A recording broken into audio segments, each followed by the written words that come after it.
Hey everyone, Jan here, codingwithjan.com. Today we will have a detailed look at Shopify Markets, which has made selling internationally much easier in recent years. Specifically, we will go over what Shopify Markets is and the problem it solves, and then we will explore the different features like handling currencies, product prices, multi-language, localizing content for different places, and this is going to save you a few hours of debugging and also a few things to pay attention to in context of SEO. So it should be a lot of fun, and let's get started right away. Alright, so when brands say they want to sell international, it can imply several things. So some just want to translate their website content to different languages, which is the easiest. Then some want to display product prices in different currencies. Some also want to change their product prices to adjust for different purchasing power. Can mean offering local payment methods or adjusting website content because different countries resonate with different designs, for example. And then we haven't even touched on regulations and tax implications and so forth. Now, historically, all these things were quite hard to manage from just a single Shopify store. So brands used to create multiple Shopify stores, pretty much one for each country they were selling to, because that gave them the highest level of control. But that also came with several downsides, because now you have to pay multiple Shopify subscriptions. You might have to pay for the same apps twice or three times, depending on how many stores you have. Then you have to sync the data between the stores, like sync all the products and inventory, like stock information. And also if you make changes to a theme, let's say code changes, you have to deploy them to 5 stores or whatever. So it really becomes harder to manage and comes with a lot of overhead. Now, in order to solve this problem, Shopify introduced Shopify Markets, which aims to let you manage all these things from just a single store. Okay, so now that we have a rough understanding of what Shopify Market is, let's explore the most important features and how to set everything up. Here I'm in one of my development stores, and you can find markets in the left side menu. If the UI changed for some reason, you can also just use the search bar. That's usually the easiest. And if you haven't set up anything yet, then you should only see one market, the primary market, which is the market that this store was created for, United States in this case here. And on the front end, you can also see that we neither have a currency selector here nor a language selector or anything. So we're only selling to one market right now. And this is also reflected in the checkout area because people can only select the United States here for the delivery addresses, and people from other countries or other places can't even complete their order. Okay, now if you want to expand to new markets, naturally you would click on Create Market right here. And then we have to select the countries that make up this new market. This can either be a single country. For example, I could just select Germany here. And selecting single countries would give you the highest level of control because then you can adjust all the settings on a per country basis. You can also group multiple countries though. For example, I could group German-speaking countries and create a market for Germany and Austria, for instance. Or I could also group the entire European Union if I want, and then select all the countries within Europe if you want that as a meaningful market. So here it depends a little bit on what you want specifically. But for now, let's just go with one country so that we have the highest level of control. So Germany is selected right now. The name was also auto-generated, Germany in this case, just descriptive. And you can also see that the currency was also set to euro automatically, which I think makes sense. You can also cancel this out if you don't want currency conversion. But yeah, usually it leads to higher conversions and makes it more convenient for the customers to purchase products. If you want, you can also define rounding settings. Because, for example, if let's say 1 USD is 0.86, you might want to round prices. But I would leave everything on default here and then save everything as is. And after the next refresh, I should also see a currency selector on my front end. And yeah, now I'm able to convert all prices to euro if I wish. And here are 2 things to pay attention to. If your theme doesn't display a currency selector, you might first have to enable it in the theme settings. So then I would just go to the customizer, and on Dawn, this is within the header settings, I believe. Heading, header, and then, yeah, utilities, country, and region select. So we can enable or disable that if we want. And yeah, I just want to leave it on. And the second thing is you can also automatically select the right currency for your customers, which makes it more convenient for them. And in order to do that, you have to go to the online store preferences. So I would just search that really quick. Online store preferences. And then down here under automatic redirection, you want to enable the country region redirect. So this is based on the visitor's location, geo IP if you want, and then it would automatically select euro for me. But in order to properly test this, you might want to use an incognito window, because once you've visited the store once, it sets a small cookie and then your choice remains. But if I use a fresh browser window now, it should automatically be euro for me because I'm based in Germany and have a German IP right now. Okay, so far so good, but here's another thing to pay attention to. Customers from Germany are still not able to complete the checkout yet, because although we've set up Germany as a new market, we don't have any shipping zones or shipping rules configured. And you can also see this right here. If you click into the market, you would see that there's no shipping configured for Germany yet. So I would follow this link, and this gets you to the default shipping and delivery settings. Then you can click into the shipping profile. And on this page, you should find your current shipping settings. For example, here we have the US warehouse, and then one of the shipping zones is North America. And I want to add a new shipping zone right here for our new market, Germany. So now Germany shows up here. And then we also need to add a rate or different like shipping methods if you want. So here we just use Express International Shipping. Let's just put that at $10, whatever. And I won't get into this rabbit hole of shipping and delivery settings now, because there's like so much you can do, like with multiple locations or local pickup, or what happens if you have split orders where one product is only available in like one warehouse and not the other. And like you can go deep with this. And if you need help setting this up, then yeah, just feel free to reach out. For the sake of simplicity, let's just imagine one warehouse and then multiple shipping zones with different methods. So Express within the United States, Express International to Germany. And then let's save this. And now that we also have a way of shipping products to Germany, customers can select Germany within the checkout and complete their order. Awesome. All right, so now we've set up our new market to the point where we selected the countries, or country in this case. We added a new currency plus automatic redirection based on the location, IP address essentially. And we also have shipping profiles so that people can complete the checkout. Now we can have a look at domain and language settings. And these kind of belong together because you could also have different domains for all the different languages. And this would also be the cleanest setup, because if you have a domain for, let's say, English-speaking countries and then one for Germany and one for France, all these domains would also independently rank in search engines, on Google, for example. And if we only have one domain and then all languages under this one, it would only show the default content in its default language. On my development store, I only have one domain. So if we click on domain/language right here, it would only show me the one that's available. And currently, maybe we just give it an intermediate save right here. And then inside the menu, you can see that currently I only have English set up. So let's go ahead and add another language. So if we click this little plus icon here, it immediately gets us to the language settings of our store. You could also find this via the search bar if you want. And right now we only have English as the default language. So let's go ahead and add a new one. And in my case, I want to add German. Then we also have to select the domain that this language will be available under. So I'll select the primary one. Done. So now the new language was added right here, but it also says that we don't have any translations set up yet. And we have to take care of 3 different levels. So number 1 would be theme elements, like elements coded into your theme. This would be buttons, for example, or if we visit one of the product pages, the Add to Cart button here reads Add to Cart. Or if we go to the cart page, then here it reads your cart or checkout. So all these elements need to be translated. And usually, or like 99% of the times, this is already built into the theme, like the most common languages at least. So this should work out of the box. Then we have all sorts of data that was added via the Shopify admin dashboard. So this would be product descriptions, for example, because those are added via the product editor and don't have anything to do with the theme code or anything. Yeah, so these are kind of separate. And the same is true for pages, blog articles, collections. So all the content that's maintained via the Shopify admin. And then lastly, we have to take care of section content. So this is everything that we've set up via the customizer. For example, if we take a look at the homepage, we have this big image banner.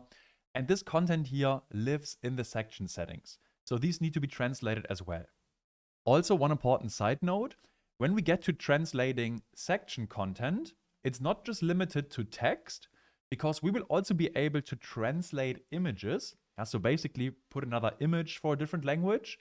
And I would also recommend doing it this way. Yeah, so if you want to replace images for certain languages or certain countries, then I would do that within the translations. And I'll show you why in a second. But yeah, let's first see how that's done. The first thing we need to do in order to do this is install the Shopify Translate and Adapt app, which is free. So we can just find this on the App Store and then click install. And once the app is installed, we can come back to our languages and then select the new language, German, right here. And then under Translate, we should find the app right here. Then it opens the app with the language selected. And this shows everything that we talked about. So we have product data, online store data like blog posts, and etc., etc. And we can also use this app to translate different sections. And to make our life easier, we can even use the auto-translate feature. So then it goes to like some translation API. So yeah, for the sake of simplicity, let's go with auto-translate. Takes a couple minutes while it's going through all the store data, etc. And in the meantime, I can already show you how you can translate specific sections. So if you're on the front end and have a specific section right here, within the theme settings or within the section settings, you should find these 3 dots right here. And then you can choose localize. So localize this first section here, this image banner section, and that would also bring up the app in context of this section. And here we now find all the content. For example, this was the headline, try the world's aromas, translated to German, shop all, translated to German. As a native speaker, I can tell you that this translation is not perfect. So here you would want to double check and like review everything. Maybe I could come up with like something that sounds more catchy or yeah, just sounds better overall. I would need to spend some thought on this as well. But yeah, point being, you can translate text content and images as well. Yeah, so this is the main banner image. Right now we have this barista here, like crafting a nice cappuccino. And if you want to replace this image for a different market, you can do so right here and also translate the images. So for the sake of this video, I generated a new image where a guy pours like a cappuccino into a beer glass so that it resonates more with the German market. And then we can save this as well. Okay, now with this in place and with everything set up, we can come back to our languages. And now we can publish German as a new language. So I would go on these 3 dots here and then publish. Okay, seems this was successful. Both languages are published. And here it also suggests that we go back to markets. We've already linked the German market with this language. But yeah, let's just double check that to make sure. So go to markets. Here's our new market. And then for Germany, we have 2 languages available, English and now also German. Awesome. The next time we refresh the front end, we should now also find a language selector. Yeah, previously we just had the currency selector. Now we also have a language selector. And if I switch this to German, then we should see the different image. Awesome. And also all the content is translated. Theme content as well as product data, because this was now automatically translated with the Translate and Adapt app. And also all the theme elements now show